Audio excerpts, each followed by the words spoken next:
of a good counterplay option for like a very, very strong Morphling in the midst of these team fights. Yeah, and that's kind of the catch-22 when you have this Elder Titan as the counter to the Morphling. He needs to be on top of the Morphling all the time, and if Morphling just stays alive outside of these BKBs and a lot of the bursts that can kind of come in from things like Requiem, the Mortimer's Kisses, Snapfire Cookie, all that kind of stuff, then the Elder Titan's just going to get burst out in one of these team fights because they're going to be able to deal with him early on. He's going to get this early Aghanim Scepter, but that's going to be about it.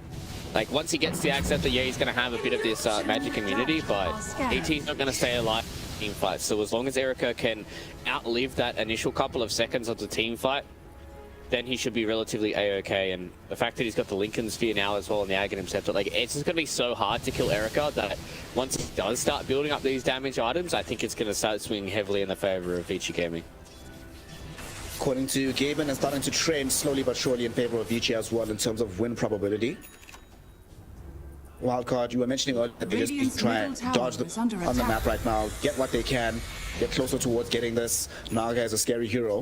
When does she actually become very scary in this game? Because that's always felt like sometimes the perennial problem with this Naga hero in the contemporary days, basically in the post-Radiance era, that it's sometimes unclear, unless she's having a very good game, which one item allows her to get back into that position where she's completely taking over the game.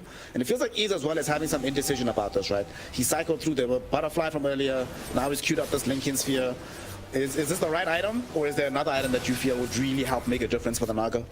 I would have really loved to have seen him go the Orchid early on so then they can win some of these team fights, but right now he is stuck in a very hard place. BKB from Erica, it just got delivered, so Song, oh no. Not gonna help at all, not gonna help at all. Erica literally takes you over, holds you in position, and that's a hands-off keyboard moment. What's happening? That sucks a lot, Fluke. Cooldown. Yeah. It was a bit rough. I thought Eve there was going to be able to get out of the ensnare, but his Manta Star was on cooldown. BKB being popped by Erica, and I don't know. I really, at this point, he's got the Skadi. Like, maybe, I feel like they need kind of some way of dealing with this Morphling. Like, maybe if they want to go for something along the lines of the Orchid would have been nice a little bit earlier on. Yes, he did have the Lincoln Sphere, but at this point now with the BKB, it's going to be a little bit too much, and this is what Vici Gaming are going to do with his Aegis. Constantly be in the faces of Wildcard, constantly just pushing down a lot of these towers, and I think at this point, as long as Wildcard can try and have a good high ground defense, and maybe Eves is able to get that final item, get that item that really cracks the game open for them, but at this point I'm looking towards Vici Gaming to be able to close this one out, maybe the next Aegis or two. Top lane, maybe they find Frisk here now. These heroes, they don't have any read on who's behind them, so they just back off. Erica, what's he going to be building up next? Because now he has the full option for damage items, right? That's all he has to think about. BKB, Lincoln's, Aghanim Scepter, he is just not dying anytime soon. The thing that's really surprising me though here, Fluke, is look towards the Timber Soul. He's actually top net worth on the map right now. And the item build that he's gone for is pretty much like anti-Naga, right? Already has access to the Shiva's God. Got this Hood, the Saya Conj. This is not a great time to be playing the Naga, because none of these core heroes really feel like they're afraid of you anymore. They just look at you and they're like, alright fam, pull up, let's see what you got. And that's why I was really looking towards Eves to try and have this kind of early aggressive build, right? Because with the Naga Siren, yes, you're out a lot of these ways with your illusions and you can get a lot of net worth, but if you're not putting that extra pressure on the map, then it feels like that you're not all too scary, because like the days evolved with Naga Siren, getting that Radiance, man, that it was also hard for you to try and deal with a lot of these lanes, but the way that this Naga Siren's being built these days is much more as like a carry that has illusions around you and you push out the waves as you go throughout the game, and Eves just doesn't have those scary kind of items just yet. You know, maybe something along the lines of going for a Bloodthorn next wouldn't be too bad. Maybe something along the lines of an Abyssal Blade, just get that little bit of extra bonus damage to try and get on top of the Morphling, so then alone can blow people up. But they're at least making a move out here on the map are Wildcard. They understand now that the Aegis is gone, they can try and pick off some of these members and maybe catch somebody who's lacking a little bit, but so a very, very rough time right now. Like Wildcard, they need to try and find a team fight where they can kill the Morphling, I think is their next big task, whereas on the other side of Vici Gaming is, as long as they can continue to just check off these tier 1s, tier 2, tier 3 towers, they're going to be perfectly happy with the game state they've got right now. They actually reached a pretty decent item timing here on the side of Wildcard Gaming. Shadow Fiend getting closer to the Silver Edge, but they've gotten the BKB now for the LC as well as the Axe for the ET. So if there's ever going to be a time where they win a fight, it'll be right now, revealing these items at the same time as the Aegis has expired. However, to make matters difficult is that Yang has also picked up an Aghanim Scepter, so they need to be very, very careful that they don't get caught by this Axe Static Storm. They are smoked up right now, looking for the potential wrap. Eves scouting on the high ground with some illusions here, thinking about initiating with the song, and he was going to go in for it. Two heroes caught in. It's XM as well as Frisk. Who's going to be the primary target of this duel? Divine Llama thinking about it, but doesn't like any of these targets, so they just back off. They leave this one alone, but now that actually enables them to counter-initiate. He's getting jumped on with the snowball. Yang is on him. There's the Static Storm with the Aghanim Scepter. Will they be able to chomp him down, though, is the question. Here comes the Morphling to answer that with a resounding yes, as Eves gets traumatized by the damage from Erica. Erstwhile Alex glimpses back into the midst of the fight, but they also now come in. Divine Llama is looking for the dual kill. Will be able to bring down XM, but Erica activates his BKB, just going ham onto Sammy Boy. Will be able to kill him. Alone in the meantime with the Requiem of Souls, able to bring down the Frisk Tusk. That BAP jumping onto the high ground. He's getting brought down by Alone, though. Needs to be very, very careful here. Huge overwhelming odds. Almost killed BAP with the Scatter Blast as well. The glimpse back onto Divine Llama actually saves his life after he kills BAP. Vici Gaming. That fight did not go as planned. Wildcard gets something massive out of it. That's 2 core kills here, Fluke. A kill onto the Frisk and some additional dual damage for Divine Llama. Yeah, they went forward there, and so there's no Song of the Siren, so they don't have to worry about any of these kind of awkward engagements going bad for them after that song was down. The Static Storm, though, wasn't overly amazing from Yang. Yeah, he did catch out the Naga Siren, but at that point, the Naga's not really going to be missing all too much. As we have a look back at it here right now, you see that wildcard instantly disengage. They don't want to put themselves in such a bad spot. This 3-man snowball puts everybody in such a horrible position, but it's only Eve that gets caught out by the Static Storm. So in regards for wildcard gaming, they're going to be a-okay with how that happens. Yes, they lose their Naga Siren, but their true damage dealer is going to be this Shadow Fiend. I think Divine Llama's also going to be a pretty big carry. The fact that they had that Earth Splitter in combination with the duel just meant that they absolutely shredded through XM. And this Requiem kind of just helped Divine Llama as well as Alone stay alive. And you're going to see the damage coming in from the Shadow Fiend if he is kind of left alone. So Wildcard can continue to get fights like this, and Alone's able to kind of freely hit here on the Shadow Fiend, then they definitely don't have damage issues. Hey, we finally get Divine Llama smiling, happy again, feeling good about life. Are scanning. And then now, will they be able to claim this Aegis? I mean, they've got a Silver Age on Alone. VG Gaming know what's happening, and they certainly want to stop this, but the Roche is dying so damn quickly. Divine Llama forces a duel out onto the Timber Sword, but there will be an immediate snowball. ET Splitter dodged as well, but the Static Storm also not going to connect onto anybody. However, the snowball carried Frisk a little bit too far forward. He's on the northern part of the fight, almost killed Alex, but will almost certainly die himself. Eves forced to use the song as he fell so low to BAB. However, now that he has committed the song TP away, nobody's left to contest for the Aegis. So they trade supports, but ultimately VG Gaming will take it because that gives them full access to the Roshan pit. Now, Aghanim Shard as well here, probably going to be going the way of XM. In that poison attack, max the stacks, lower armor for everybody means that they are going to be absolutely melted through from the side of VG Gaming. So, interesting fight that went out there. Divine Llama, I don't think you ever want to be dueling the Timbersaw unless you catch him without any of these reactive stacks, because even with the Shiva's Gun, look at how much damage BAB is doing. Maybe they want to fight here. They have the Silver Edge. Yeah. They got the Silver Edge. They got the good win. Nice job from Divine Llama and from Alone. He knows that he has backup. He postures with the TP out to make it very, very clear to BAB. BAB's like, oh, I'm going to try and get this kill. I'm not going to try and escape. And he's like, psych! You thought I'm alone, but I'm not. Alone is here. It's cool. Yeah, that was a nice little bait. Now that they've got the Silver Edge here, you can almost certainly get those duels going, but in that previous fight, Wildcard really wasn't in a good enough position to get the break going in onto the Timbersaw. And then we just saw what Frisk is able to do with his Blink Dagger, right? Just being able to blink in, get the snowball save, send everybody into a good position, and then, you know, VG Gaming, albeit they had Sammy Boy in their face on this Elder Titan, they were able to at least kite enough around to keep Yang alive for a little bit longer. So these fights are going relatively easy. Like, Wildcard are finding their angles to be able to get into these team fights, but usually Naga Siren to me has been one of those heroes that feels like it needs to be kind of like an item to a head. Never really one of these carries that likes fighting on even ground, especially at something like a Morphling. So really looking to see what Eves goes in these next couple of items. He's got the BKB queued up, or BKB done now.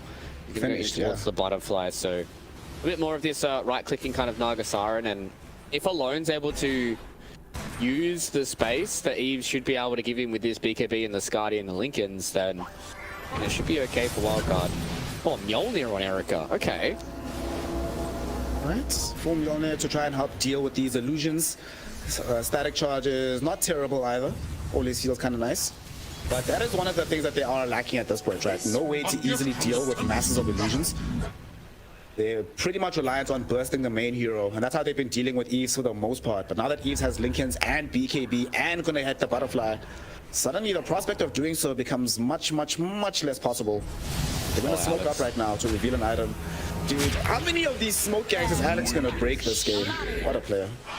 Him and Sammy have been doing a pretty great job of protecting their core heroes from these kind of rotations. It's pretty much only the one big one we saw on Alone in the top lane that's led to death, but for the most part, they've been very happy to tank these ganks.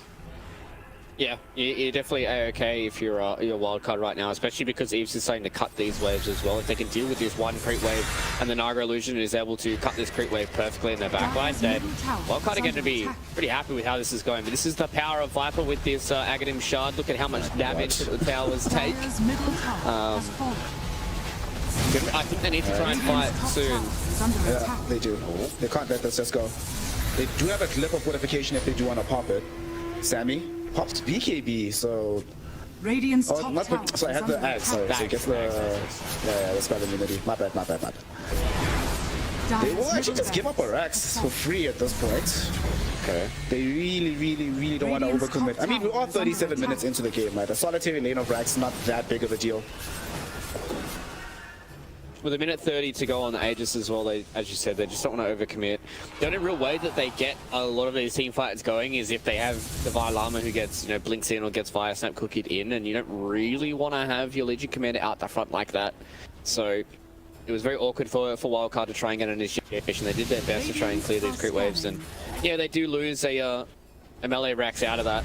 So at this point, once this Aegis does go, they still should be in a pretty A-okay spot to try and get some of these team fights, but the game is starting to slowly slip away from them. Like Erica being the hipster of the Morphling players, going for this little bit of a different build. He's starting to hit that critical mass. He's going to have a Satanic once this Aegis has been reclaimed. And then once he gets that Satanic, it's going to be oh so hard for them to kill the Morphling, because at this point, they haven't really been able to burst him. I think it was only that one fight towards the top lane, and now with this DD rune on XM, I think they're going to have to try and fight here. There's only 30 seconds to go, so if they can time this well, Wildcard should be able to take a good fight. Listen, Fluke, you gotta be careful when you talk about Erica's item build, man. All the DPC China viewers will know it's traumatic. If you mention that he's doing something off kilter, don't say it, kind of hurts. First, jumping forward, they get the Walrus Punch out onto Sammy, and Sam inside the Static Storm. Will they be able to kill him? Yes, they can, but Divine Llama gets quick revenge, but look at the damage that he's taking from XM. Forced back immediately.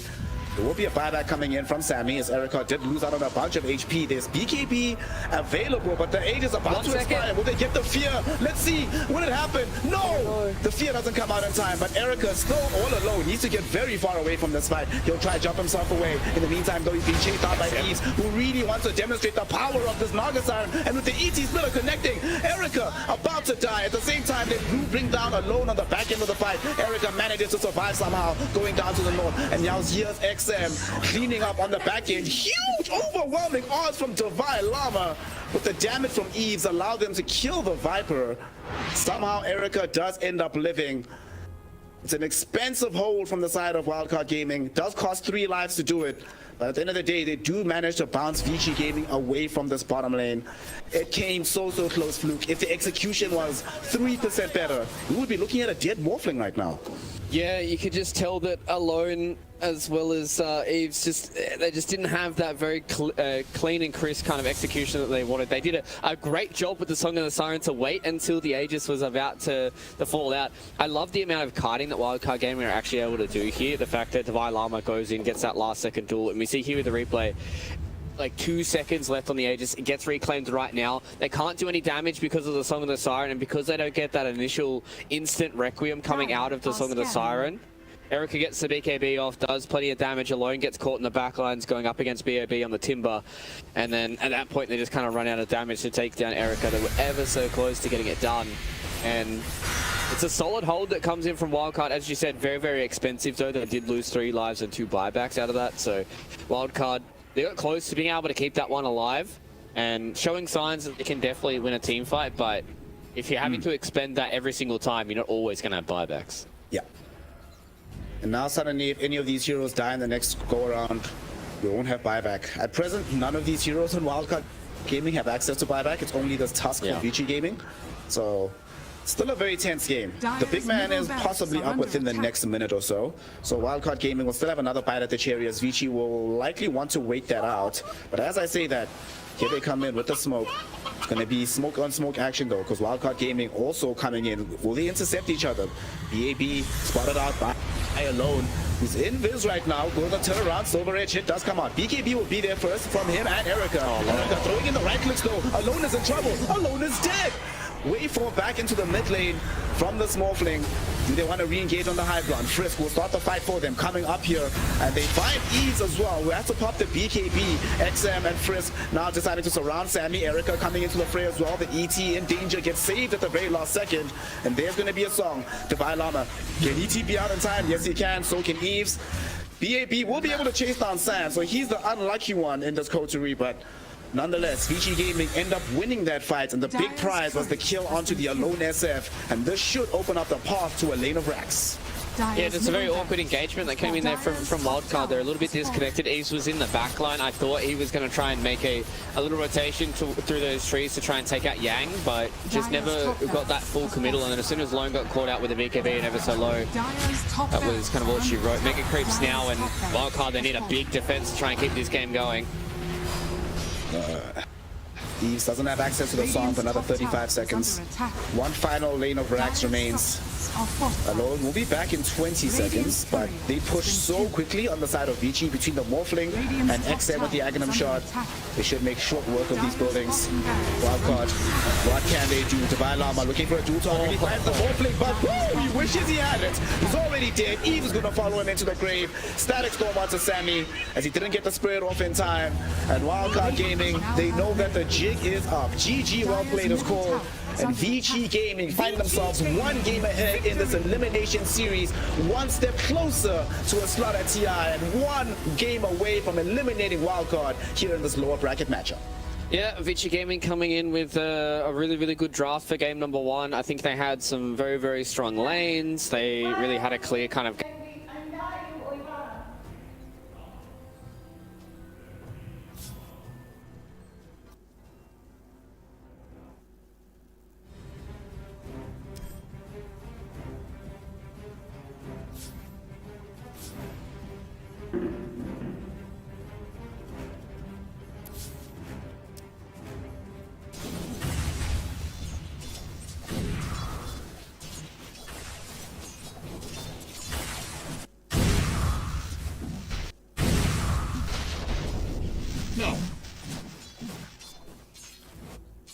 It's for SF, and 16-2 on this Tiny. So Tiny doing pretty well. I think generally I don't like melee heroes or short-ranged heroes against SF, but Tiny has so much HP that he can actually be fine. He doesn't really run a great risk of dying to a triple race. No! It's like, again, another split on the water runes. Crazy top lane, though. Do get a cookie hop over onto the Luna and the call. Nice push back, though, with the cogs coming up from Yamish. Gonna make sure that he can keep Ramses alive. In the bottom lane, Insania is gonna just get clicked down here. Talked about the potency of these two heroes, and they're definitely showing up in this bottom lane. Yeah, and the nice thing about pairing up the Disruptor into the Face's Void lane is that he can do this. Yeah, it's a toss-up, and we will see the rotation from Boxy. He's got the cookie hop, following up with the Scatter Blade. GPK needs to be so careful. Gonna be forced back as Boxy continues to chase after him. He's got Boots, though, on the Shadow Fiend. Boots over on Boxy, too, but it's faster, though. He's sitting a bit low. Does pick up that bounty rune as he's getting chased. Bottom lane, though, they'll find the kill on Kokoda while all this is going down. Wow, he actually does survive on GPK, but all this time that he's trying to run away, Boxy's still on him, chasing half. Yeah, Mickey's here with the avalanche. He's like, all right, he's low enough. Thank you. I will take that. That's actually a worst case scenario, that you survive for so long and then you die. That's much more painful than just immediately dying. So that wasted a lot of time. Yeah, exactly. Nicky gets that kill. Bit of advantage Dire's now for middle Tiny. tower is under attack.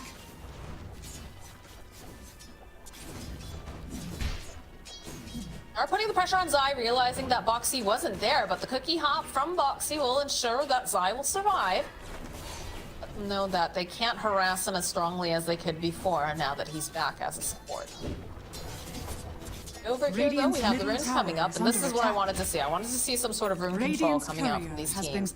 Comes up, it is an invis rune here for GPK. He's more than happy to take that. The 6-minute rune, the power rune, is quite important to help out with. The auto runes can sometimes be fine to just leave, but the power rune, you definitely want to get the first one, so SF might have a chance to rotate with that. Oh, lucky bounces on the cask. There's some continued harassment over onto Mati. They still have that vision. You can see Insania trying to get some body blocks off, but now he might end up dying for this. Yes, they will indeed finish off with the damage. Toma wants to try and get some farm, but Hakoda again gonna come up with the Thunder Strike probably if he sticks around for too long. This Thunder Strike is so annoying because you can't just time walk off the damage. Usually Faceless Void is hard to harass with spells, but Tiny.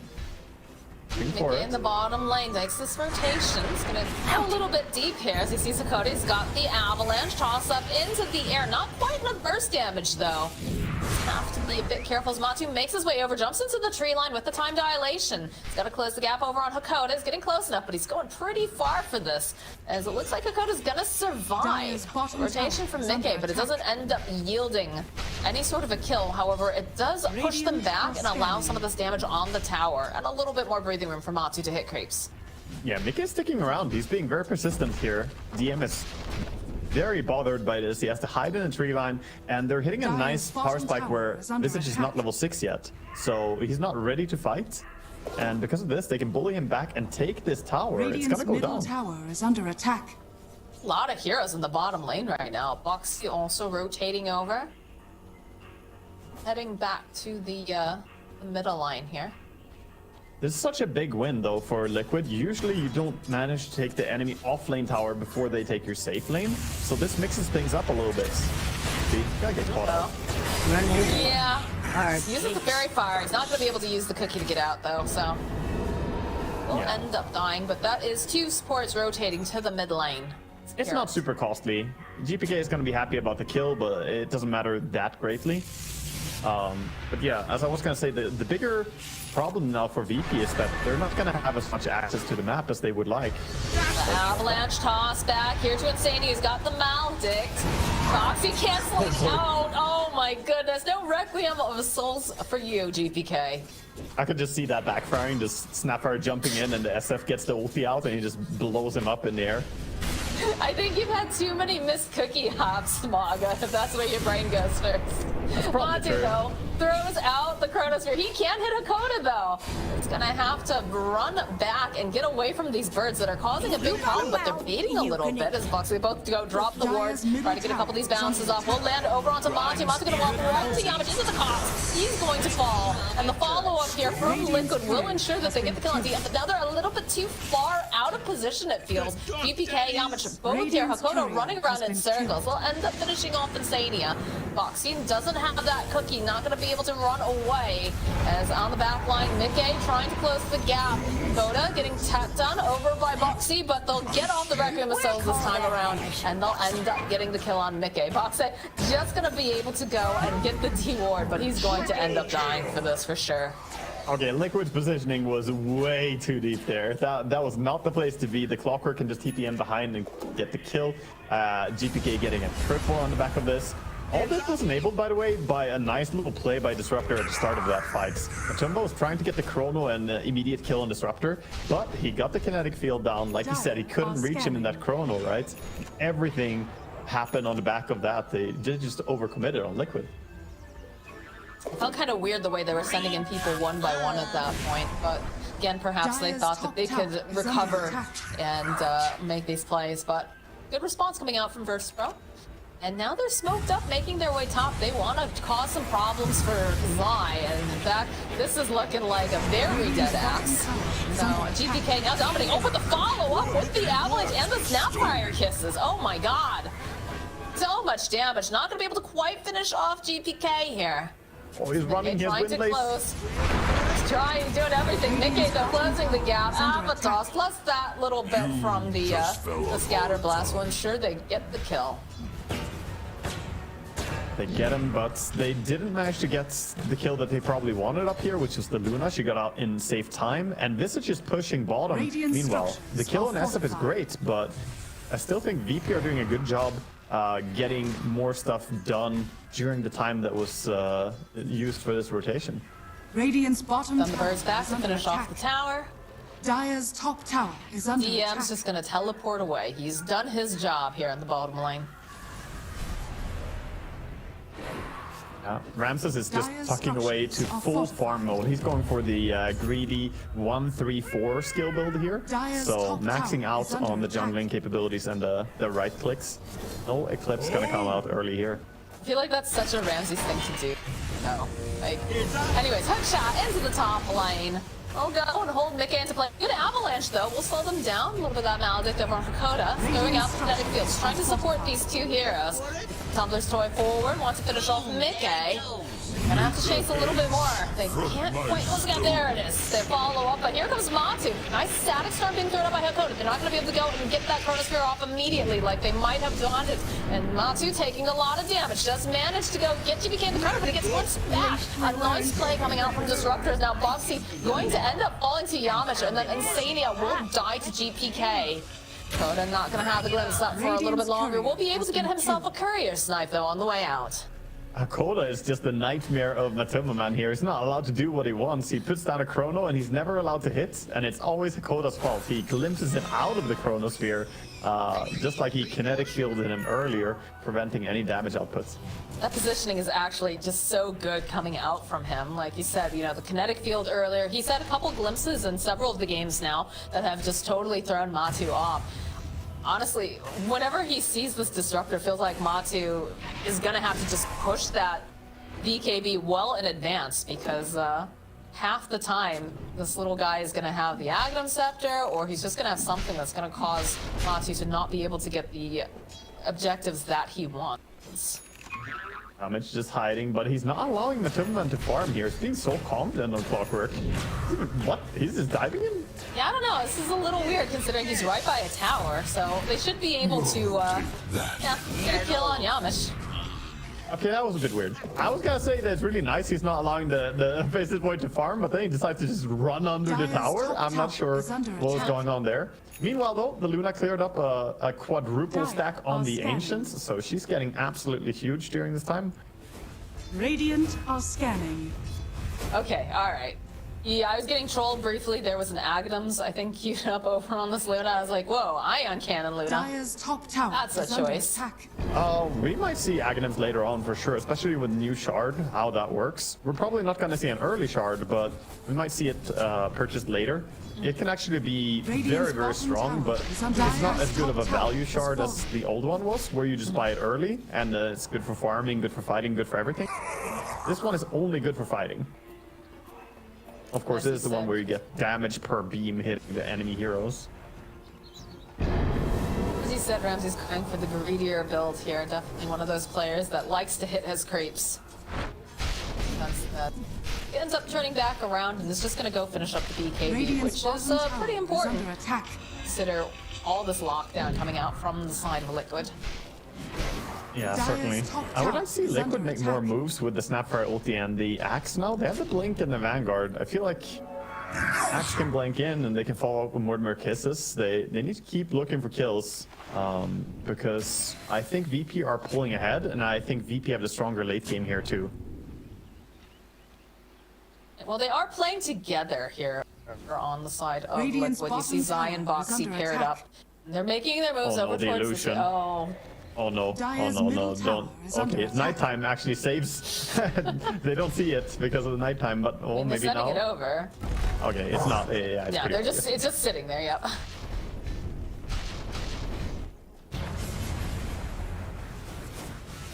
Tier 2 though is getting pressured a bit here by the side of EP.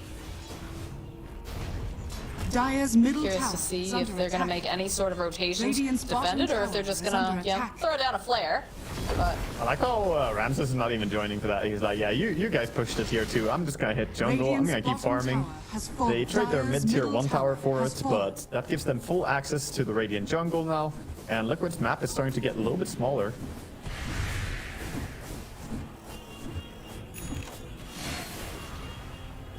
Radiant's bottom tower is under attack. did BKB for GPK now, Wraith Pact, like we talked about, it's on the Visage.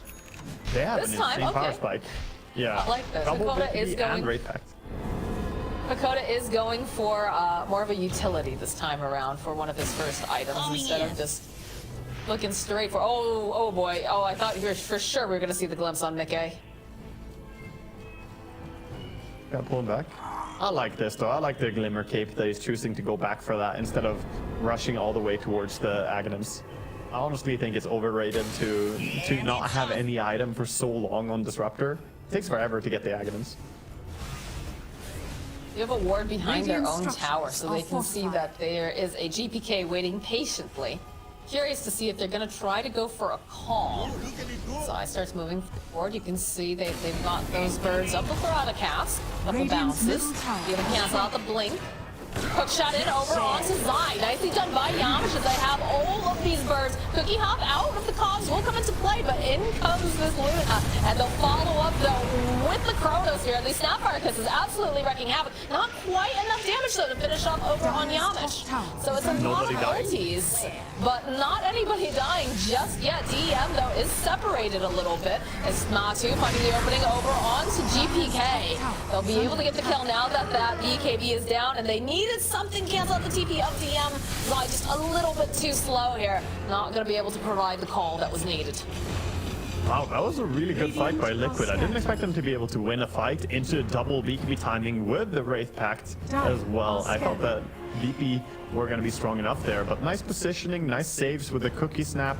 They're really coordinating well there. That instant aggressive smoke though coming out from Liquid after that, hoping that they could catch any sort of stragglers. That is some serious aggression. And again, you know, they use so many ultis. They use the Chronosphere, they use the clips, they use snap kisses. Yeah, I think also this smoke is not just to look for kills, but always when you have a team fight, that might give you some time to plant down vision. So of course it serves double purpose. They look for Ramses a little bit, didn't find him, but they also get that ward on the Ancients, which is quite important because that's where Luna likes to hang out, right? This is like places I like to go as a Luna. A little bug here as Mickey does. Oh, the nice grouping up here though with those pods. They put out a decent amount of damage over to Yamish. Is it enough though to keep Mickey alive? Good Cookie Hobby's got to get out of that so that they have the glimpse. So they'll end up losing Mickey. They'll end up losing Insania. Nice strike it back from the side of EP. Yeah, they want to go Roche right now. They have the damage. They have a lot of damage between SF and Luna. Aura is level 2 already, and they're just going to go straight in for it. We'll see how they can contest this without Chronosphere and with Tiny dead. Yeah, you're seeing that they're not even really paying much attention over to that area as Zai's just continuing to farm up. He's got a BKB queued. Foxy trying to safely push out this wave here, but need to just back off as they come out of that pit. Yeah, so now they decide to put it on the Shadow Fiends, this Aegis. I guess that's because Ramses knows that he wants to farm and play pretty greedy here and keep growing. So using the SF more aggressively, letting him join the fights. I expect the Ramses Luna to keep hitting creeps a lot. He might still go for some power pushes because Liquid might be too scared to defend.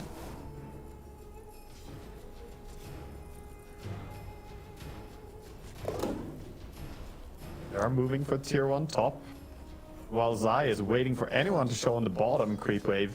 But Yamish is also just sitting around. It's sort of a stare down here. Yeah, he's just playing it safe, using the wrong Radiant's player to top push tower up has wave, fallen. and they're able to take the tier 1 while all this is going down. Feeling very confident now that they have this Radiant's Aegis. top tower is under Put attack. pressure on the tier 2. Yeah, they're in a great spot right now. They have everything, like I mentioned. The key timing was already there. Now with the Aegis Radiant's as top well. tower has fallen. This is gonna be very difficult for VP or for Liquid to fight VP until they have the BKB on Faceless Void. I don't see how he can move in these fights. I think he will move wherever this disruptor decides to put them half the time. But Boxy this time gets the little free trip back to where he started. Yeah, you're right about that. He already got glimpsed out of the Chronosphere at times they definitely didn't want to, so Tumba, he wants that BKB. It's high up on his wish list. Not sure that Virtus Pro is going to give them the amount of time that they're going to need to really get it online and running. And now with Very a full powerful. pipe. EM has a lot of damage mitigation now with the pipe as well completed. And Snapfire Kisses will struggle a bit. Radiant's middle tower is under attack. Pressure on into the mid lane. They do have the Chronosphere available. They also have Snapfire Kisses if they want to try to make any sort of a play. But it seems like they just want to focus up on this BKB. That is the priority. They have enough to pick up the Ogre Club. Sorry, the Ogre Axe. Yeah, he's closing in, but he still has a long way to go. And it seems like right now, GPK, he knows where Matumman is. He's drawing. He's like, let's go there. Let's find him. Scanning. Scribbles down here on the minimap. You can definitely, his spidey sense is tingling on Matu. He's already hiding in the tree line. He's like, something doesn't quite seem right, but he is gonna come back out. That's ooh, this might be a dead Matumba, man. Spidey senses versus greed. They see him. Can they get there fast enough? Can they get the hook shot? They get the hook shot over onto Matu. Battery assault plus the lucid beam. He's gonna try to run away over here to the corner. We'll end up getting glimpsed back, and they just have so much damage. They just burst down Matu. He dunks one of the birds. That's rude, Sai. It's gonna go on cooldown though when you do that, but he, of course, has the speed to run away at least. Double damage run around the Roche pit. Being up. It's mid lane. Take over the outpost on the side of VP. Leader rune over on Mick is gonna be useful, but he still doesn't have the Aghanim. Since he opted to go for that BKB first, he doesn't have any DD Avalanche with Aghanim's combo. Boom! There it goes. All the pings coming out. They had seen Zai. They were hoping they could get their hands on him, but not going to be the case today, as it is just so very little map space for the side of Liquid. The Insania is just kind of trying to get whatever he can up here in this top lane. Yeah, VP are saying they're not gonna use this Aegis to push high ground. They only have 1 minute, so they had to make the decision there. If they want to break high ground with Aegis, they had to go already. So they're just backing, gonna keep farming. I think next to Roshan is their intention that they're gonna break high ground with that one. And Liquid right now, all their players are in their base. They're gonna smoke to try and go out and do something, but the lanes are not fantastic right now. There's a creep wave coming in mid, and if no core is farming it, that is gonna signal VP that something is up. So Tumba farms it. That means the smoke gang is not really happening anymore. Still holding on to a double damage on Mickey, so perhaps they're hoping that they'll find some sort of a straggler, but it definitely doesn't feel like Virtus Pro is going to give them the opportunity at all. We do have the shard though. Now over on his, yeah, he was hard at work farming that up in the enemy jungle. The only safe place when your enemies have invaded your jungle. Yeah, he has the shard and he has 1700 gold now, so he has, you know, a little bit of money to work with. Question is what he can buy that has big impact here. Not actually going for something like a Glimmer. I wonder if he's even considering going, like, saving up for the Aghanims perhaps. It does work with the shard, so it has nice synergy. We have the BKB though finished from a Matumba man, so this time plays his cards right. Koda's not gonna be able. Koda, what a nice static storm. Matumba man just gonna sit here patiently here. Do get it glimpsed back over onto Zai. Patient, doesn't go for popping that BKB just yet. Holding on to the Chronosphere on top of everything else. So a little bit of a shock. Imagine if that disruptor was saving for Aghanims. He'd just be dead right now. But he had Glimmer Cave, because he didn't save for Aghanims. Look at that. Now he's around, he's useful, he can do stuff. I'm a big proponent of active +5 disruptor, not the Aghanims poverty disruptor. Hunting bounties. There was this like campaign on TV a while back that would do like these little factoids and a star that goes across the screen that's like, the more you know, and I feel like we just had that with you, Waga. That was the more you know Glimmer Cape moment. The more you know. Glimmer Cape saves lives, you know? I know, I'm a support player. I build it. I save my cores. Not always though, sometimes they're just way too far away from me, but I try.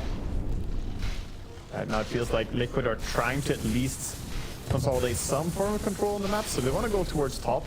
And GPK sitting around thinking if he can sneak a kill somehow, but there's a lot of Liquid players around. Flare. Dire are scanning. AB though, so.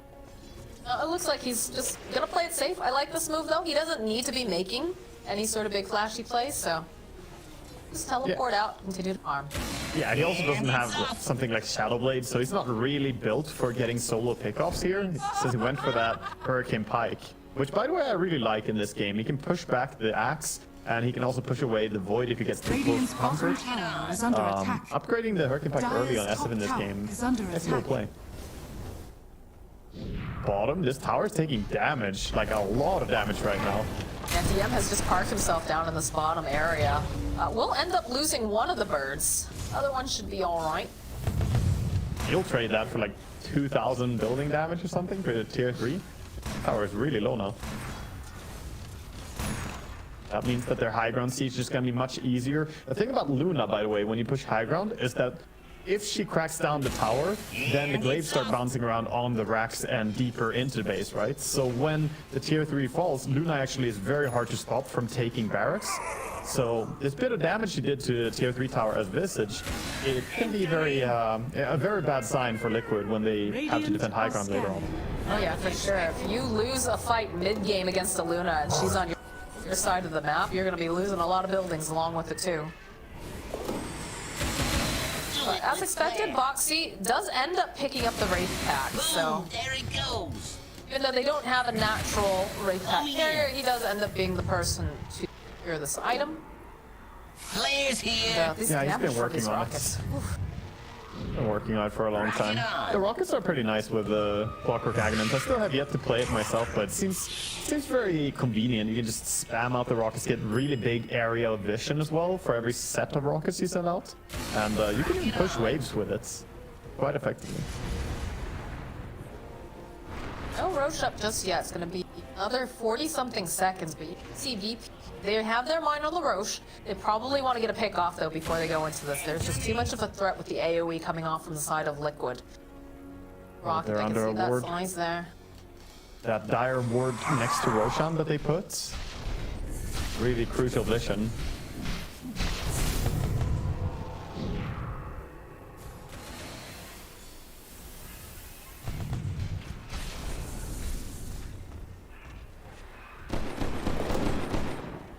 Curious who's going to get the jump on who, because I have a feeling, yeah, we're going to see a smoke. We're going to see some sort of movement.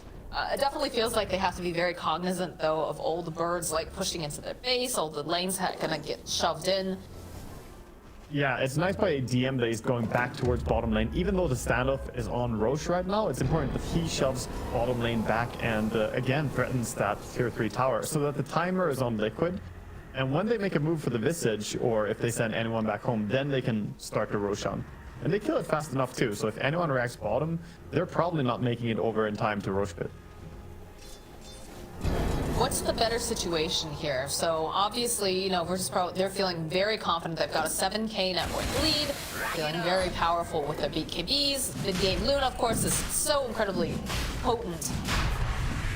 Well, I was ramping up to being, you know, how are they going to approach this fight? But they just don't care. They just walk into the pit because you know what? They don't have Zai, they don't have Boxy. Do really big AoE. Maybe you can get a snipe and get a steal if you want to pop the BKB and get into the pit with the chrono. But yeah, look, okay, they made out the follow-up though here from Yamish. They'll be able to go and grab the Aegis. So Even though they forced GPK to pop the BKB in anticipation, they'll still manage to come out ahead with the Aegis pickup and the Roshan kill. For the GPK BKB. Yeah, they did force that. Very nice by VP though. That was very methodical, just sending the Visage down to bottom, and of course when anyone showed bottom, they immediately just went for the Roshan as expected. Liquid were not in time to punish. So it feels like they're very steadily just falling more and more behind. And even though Matumbaman has that Mjolnir, has the BKB, it feels like he's not gonna have enough damage to kill the Luna on his own. And there's still the SF as well. Both of them are building up to be these huge threats. And over on the side of Liquid, we don't really have the same thing. This Tiny, Mickey is not really having a game here because only 12,000 net worth, still no Aghanims, 1,000 gold away. He won't have it by the time they go high ground if they go soon enough. So what's ended up being the issue for Mickey here? That he's just had not necessarily a bad game, but just not a present game. A little bit of the overextensions earlier that they made. They were diving deep under tier 1 tower mid, for instance. Tiny relies on getting kills. By coming up here and get this onto Boxy. Radiant's bottom tower. Okay, just sits back. They'll go in and grab some of these birds, but that's not really where you want to be because now Zai is stuck in the trees. Look at the damage coming out. Oh my god, Zai is just absolutely obliterated. In comes the Luna. Ramsey is cleaning up. The buybacks come out immediately. Liquid not happy that they got caught with the pants down here. They're split pushing with Void right now. They're trying to trade some damage. But this Luna, again, if it's a mid-game Luna, you win a fight on the enemy side of the map, you're gonna end up losing lots of buildings. So, you know, Matu is doing the best that he can, but I don't know. I don't think you win this trade. Yeah, he's TPing home now, or he wants to. Oh wait, he doesn't. Oh, he doesn't have TP. Oh my god, what? He doesn't have TP? He doesn't have TP. Oh my god, this is looking very, very bad for Liquid right now. I can't believe he doesn't have it. What? Radiant's Right. top tower is under attack. He is running.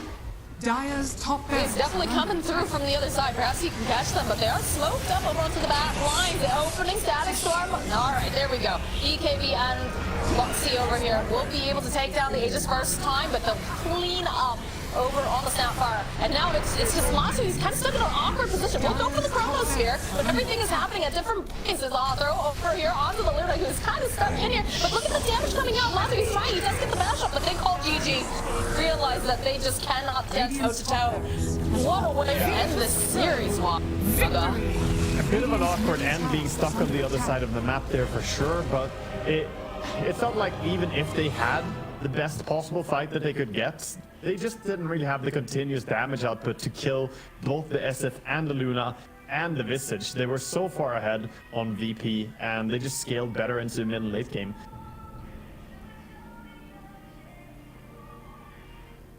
So, yeah, I feel VP